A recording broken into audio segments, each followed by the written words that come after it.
5ই আগস্টের কথা সবাই স্মরণে রাখবেন।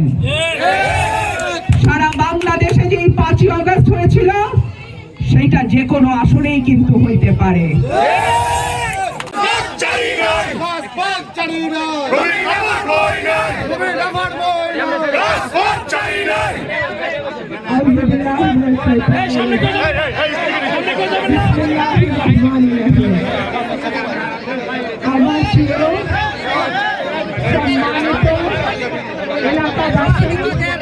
সম্মানিত সভাপতি, আমার প্রিয় ভাইয়েরা এবং আমার মা বোনেরা, আসসালামু আলাইকুম। আপনাদেরকে অনেক অনেক ধন্যবাদ। নানান রকম বাধা বিঘ্ন উপেক্ষা করে আপনারা সবাই আজকে সমবেত হয়েছেন। আপনারা এই উঠান বৈঠকে অনেকে আমি দেখছি যতজন বসছেন তার চেয়ে বেশি ভাই আমার দাঁড়ায় আছেন। একটু কষ্ট করি না, আজকে একটা দিন একটু কষ্ট করি।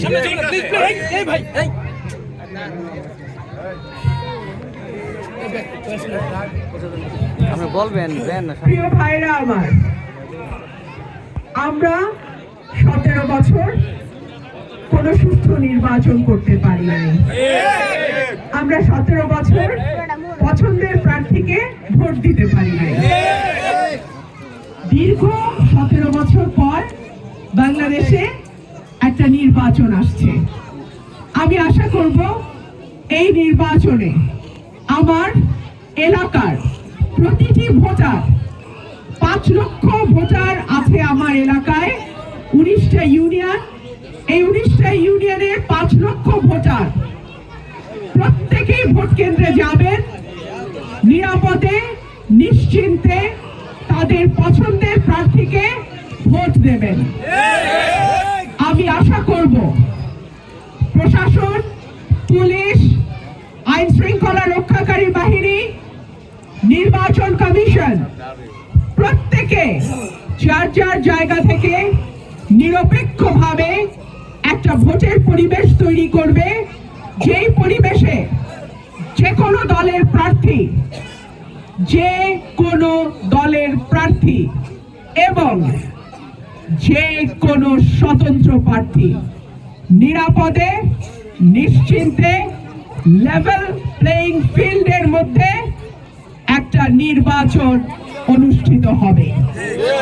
আমরা আশা করব কোন দলের প্রার্থী বা কর্মীরা রোজকার সাধারণ খাবার এখন হবে অসাধারণ। প্রাণ স্বাদের মশলা, স্বাদ বাড়ায়, ঘ্রাণ ছড়ায়।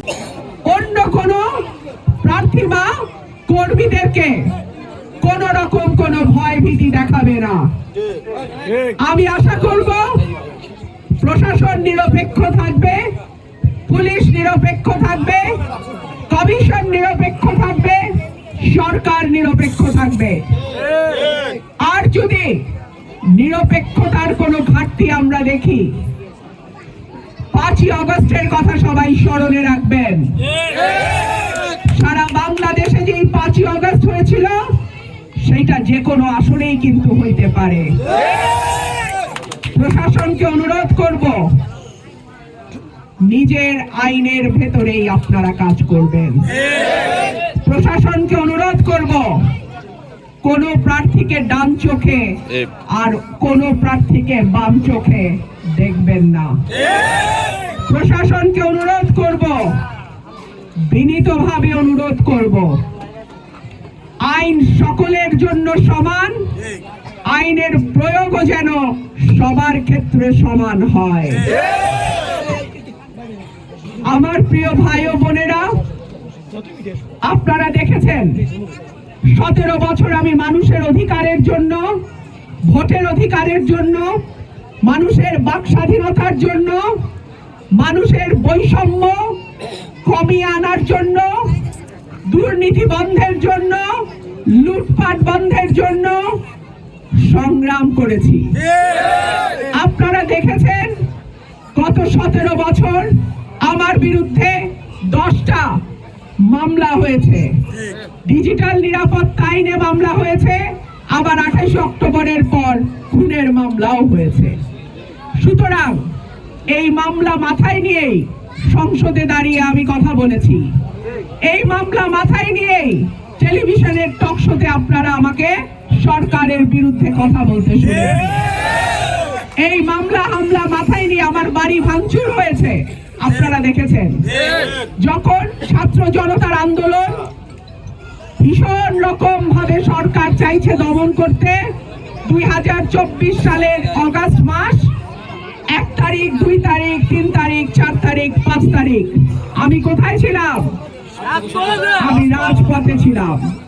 সুতরাং মানুষের অধিকারের পক্ষে, সাধারণ মানুষের পক্ষে, যে মানুষগুলোর কথা সহজে শোনা যায় না, সেই মানুষগুলোর পক্ষে আমি 17 বছর কাজ করছি।